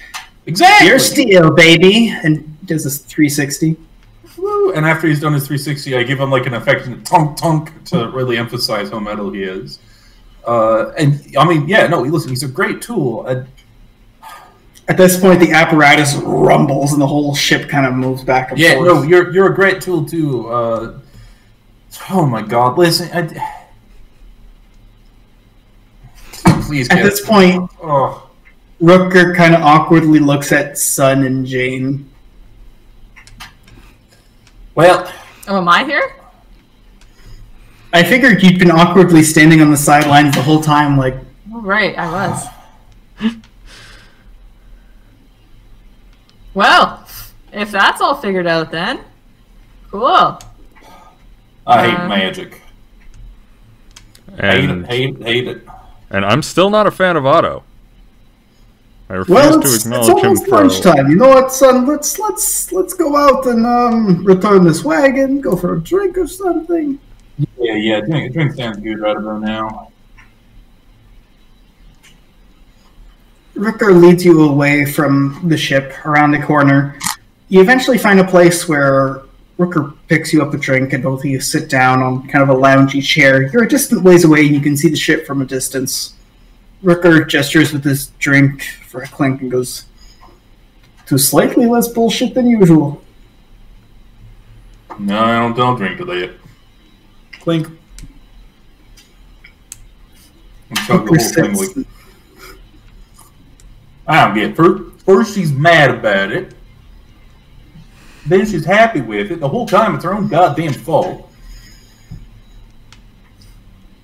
Ricker just kind of grumbles and goes, well, it's done. Things are resolved, so now we get to have a nice drink. Yeah, I suppose. You ever think... Oh, my back's fine. You ever think about in Newtown? That Smasher thing? Yeah. Do you think they could have built a safety mechanism? Oh, yeah, no, for sure. I mean, safety mechanism would be laying a proper foundation and, you know, maybe some more safety regulations and not having the damn thing on ropes. The safer way to build it would be just to build a proper grinding mechanism instead of smash. You know, the whole idea was rotten to the core. Ricker kind of gazes off to the side and gives a big sigh and goes, "Well, seems like you know what to do, you're just not allowed to do it." Well, I don't know what I'm doing. Listen, I make guns. I'm damn good at it. That's all I need to know. Anything past that, things get fuzzy. Like, oh no, one of your friends and crewmates has been tangled up in your gun. What am I supposed to do about that? Ricker kind of looks off into the distance a little bit, and then he looks back to Sud and goes, "You know what?" Raises his drink again, and he goes, "Fuck it. Here's to doing crimes on the open sea and dealing with shit at his gums." Yeah, I'm not toasting no crimes. I told you I do guns, but I do need the drink. And I clink. Ricker gives a big sip and then goes, "Just to be clear, you know you've committed like 67 crimes, right?" I don't know what you mean. He keeps. I know you don't make the active choice to like do crimes, but you've done aiding and abetting for like all of our crimes. On top of that, I'm pretty sure you're wanted on multiple arms dealing charges that have gone to the bottom of people's piles. You've done all kinds of crimes. The arms dealing crimes. That's another breed of crime altogether. You know, that's people need guns. I sell them guns. You know, like, it's what I do. It's who I am. Imperial ships. That's got to be a crime. Running a blockade to get into Soth. 2 ways. I wasn't the one running the blockade. That was all you guys. I was just the one protecting you. I don't know what you're doing half the time, you know. At this point, like, Rutger kind of sits up, he puts down his drink, he takes off his sunglasses, he looks at you and he goes, "I don't know why you're trying to convince yourself you're innocent of crimes. I think you should be proud of crimes. We do good things for people. We help people move.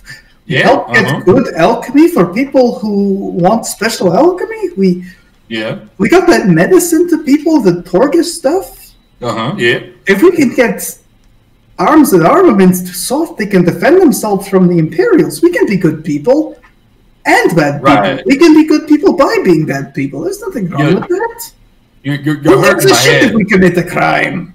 You're hurting my head here. I don't want to think about good, bad. Listen, I want to sell guns. I want to make guns, and I do that. Crimes are bad, so I don't do them. helping people's like good, so I help people when I can. But as soon as you start asking, is a crime good? Is helping a person bad? It's like, oh yeah, you know, get a philosophy degree and get out of my workshop, you know. Ricker chuckles and goes, so maybe you defer to professionals when you feel out of your depth. When things seem too complicated. You go, am I doing the right thing? You don't have to think about it. Someone else will. Yes, some nerd, some bleeding heart will think about it, I suppose. My heart is bleeding. My heart right now is bleeding. Oh fuck! Is there a doctor somewhere around here? You know. It is also me. I am the doctor with the heart who's bleeding, and I know how to fix the bleeding heart. Oh, okay. Oof. Okay. Soth is being fucked by the Imperials. The Imperials have problems of their own. Soth needs to defend itself. Back in the oceans where we were, there's a bunch of weird racists doing shit where they take people's information. Yeah. If you want to make guns and bombs and blow shit up, you can do it in a good direction. I mean, I suppose. I never really thought about which direction I was doing that for. It just sort of felt like something I was good at. Well, if you aren't going to think, someone's going to think for you. So you can choose to be someone you trust, or you can choose it to be someone you don't know. Well, I got people I trust. I got you guys. And Rutger raises his glass and he goes, to anti-state anarchism and active treason. To helping you guys out as you do what you gotta do. You're right, the middle ground is doing your best for the people you care about, and he clinks the glass and starts to drink. Meanwhile, Crockwell, you're there with Bill G and Tiana, basically everyone but Jane, Sun, and Rooker. Just kind of decompressing back on the ship after that argument. Cool. So, So you guys figured out the whole head stuff? Yeah. Yeah. I'm gonna try and, like... I only know where the connection is. I can use it as I want, so it doesn't always funnel into him. Cool. So, Jane, how's the weather?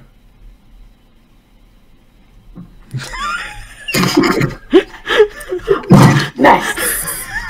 Okay, that's like a 4. So you're like, yeah, there was a Jane storm. I saw it the other day. Pretty bad. Jane storm, eh? Ah, yeah. One of those about a year or so ago. Bad stuff.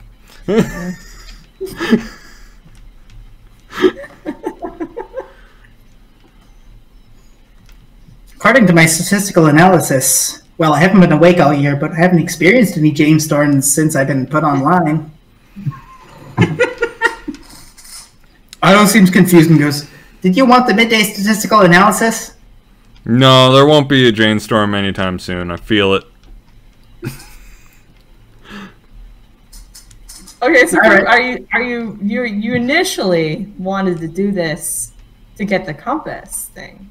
Do you now have that? Is that like a thing that you now have with this connection, or? Yeah, I can show you next time we sail. I'll take the helm. Crash us right into the mountainside. It's mostly for open water. It's not like I can necessarily steer around other ships, but I can keep us going in a straight line. So as Crockwell's talking, Jane, you're looking out onto the port. You can hear Crockwell going like, "Yeah, as we take her out to," and you see what look like a couple of old, like tired pirates, like chuckling to each other, bringing a bunch of barrels into.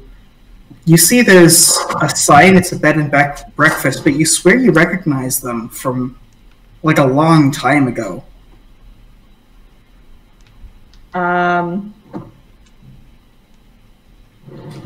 I go up to them and say, "Hey, how's the weather?" All right, you're making your way up there. By the time you get there, they've already gone inside. You can look and you see Kathy and Mildred's. Roll odds or evens. Evens. Got an even. You have an Aunt Kathy. Aunt Kathy. Ooh. On my mom's or my dad's side? Good question. Oh god, I hate those family parties. You Okay. walk inside, presumably. Are you walking in? Sure. And the pair of them are inside. One of them's like unloading a shipment and hooking some things up. The other one's cleaning up a table. Both of them look over you. Now you recognize them upon sight. Sure enough, these are like deep, dormant memories. The older one looks over and goes, "Is that little Bridget?" Never heard that name in my life. They come real close and give you a bit of a quizzical look, and then the other one goes, "So you're leaving behind the fucking fascists in our family, eh?" Why'd you make them Canadian? Opposite of fascism, Canadian. I can't abide the joke. We created the Proud Boys. We have nothing fucking to take pride in. Yeah, that's the fair play on that one. No. Oh, okay, cool. I thought maybe you were like also a fascist. Yeah, didn't want. No, that you wouldn't have. And they have a really awkward look into each other. Want to roll understand? I'd love to. We got a Sappho moment going. 6. 6.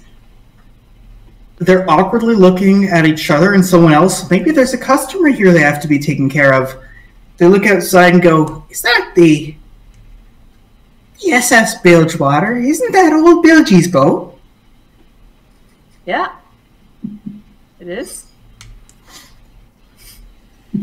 "Well, you and your friends would be welcome to stay here in Riverbend any time. Tell me, would you be willing to..." And they both awkwardly look towards the kitchen and then back to each other and then back to you and go... And Aunt Kathy takes over and goes, "Would you go and ask Bilgie if he could give us a hand with something? We're old friends. I'm sure he'll understand if you just say we have a package to take out the back door." Oh. Yeah, sounds good, man.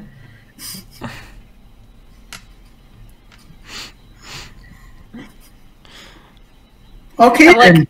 It was fun seeing you. It's great. Anytime you need to come by." They both look at the kitchen door, back to each other, back to you, and at the same time insistently gesturing towards the door. "Anytime." Yeah, I leave. And I go to Bill G and I be like, "Hey, my Aunt Kathy wants you to pick up a package from the back door. If you know what I mean, give him a link."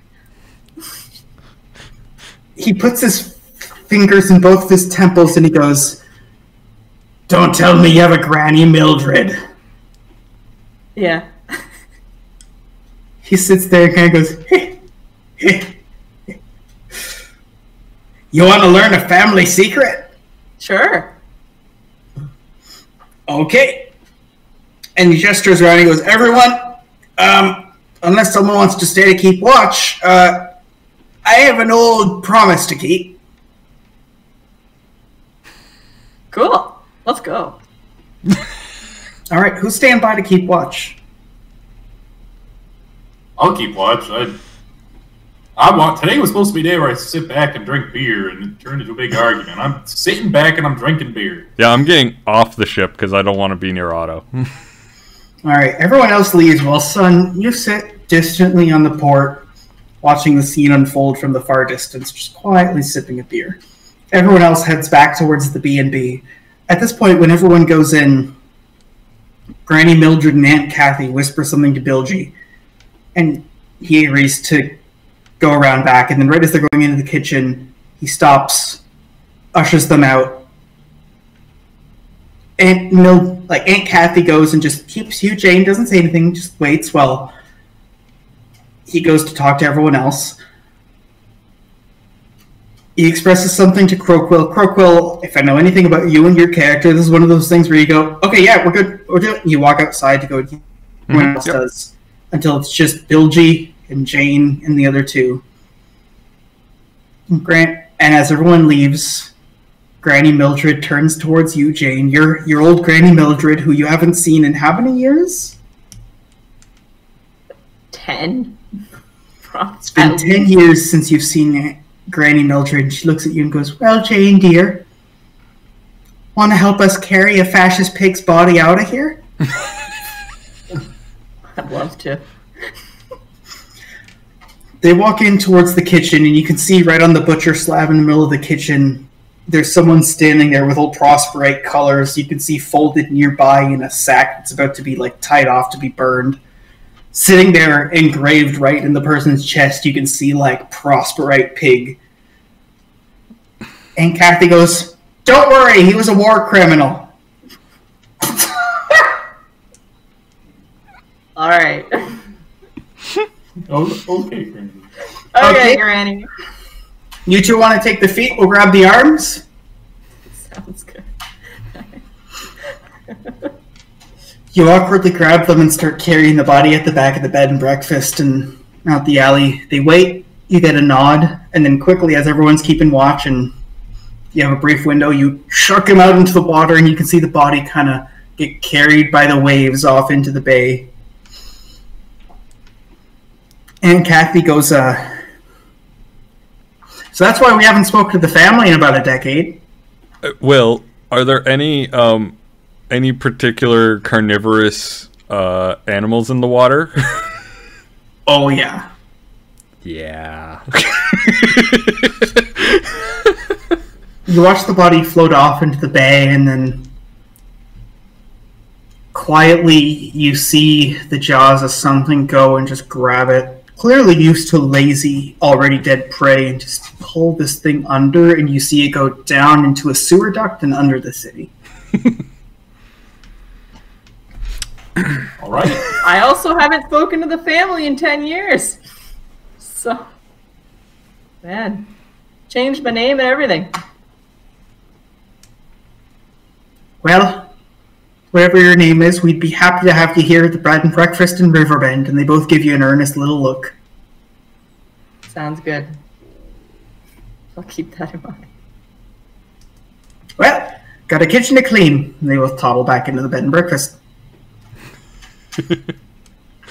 What a relaxing day at Riverbend. What a relaxing day. What a beach episode. I think that's where we'll leave it. That was an episode. You can check us at youtube.com/Mr. Croden. I believe we're on Twitch at twitch.tv/CrodenLive. And the rules are still at bloodwine.fandom.com. They said there was going to be some kind of big migration. And as far as I know, nothing's fallen apart. So It's still there. fine, I guess. Still there. Nothing's on fire. Yeah. Anything coming up this week? Tomorrow I'm starting a RimWorld playthrough. So for anyone that knows my previous RimWorld runs, they've all ended in disaster.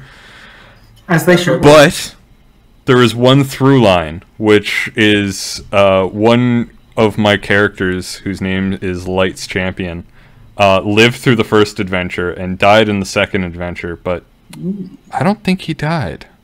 And we'll just have to see what happened to him. Mystery. I like it. I'm still angry at the horde of elephants that attacked me in like the first week of that game. It was bad. It was really bad. Oh no. It was so The bad. RNG can fuck you up real bad. It was so fucking bad. But yeah, that's gonna be that. And then we're doing a thing on Saturday. Yeah, on Saturday we are going to be reading through the greatest thing Steve Ditko has ever created, which is a unhinged political screed in the form of a comic book from the 40s. It's weird libertarian nonsense called Mr. A, and we're going to be giving it a read. It's marvelous. Yes, All right. and I'm sure that me as like, I wouldn't consider myself to be political because like I Honestly, have political opinions, doesn't- but like It doesn't matter what our politics are. If we can agree that things make sense, and we can agree on like rational ideas, we're going to be able to make fun of this. This is not funny because, this is a political opinion I disagree with. This is funny because, Steve Ditko doesn't know anything about politics. Yeah, but that's the thing, right? Oh, no. I also don't know a whole lot about politics. That's why I don't consider myself to be a political person. And so it's going to be great because we're going to be like, ha ha ha, and then I'm like, probably once. I think there's going to be one gimme in that, where it's just like, oh, I didn't pick that up at all. And I'm excited for that. I'm excited to have you explain politics to me. Well, you see, there was someone named Ayn Rand who wrote a book and decided she was a philosopher. So that's what's going to be coming up later on this week. All right. So, thank you everyone for watching. And we'll see you guys next time. Bye-bye. Bye. Bye.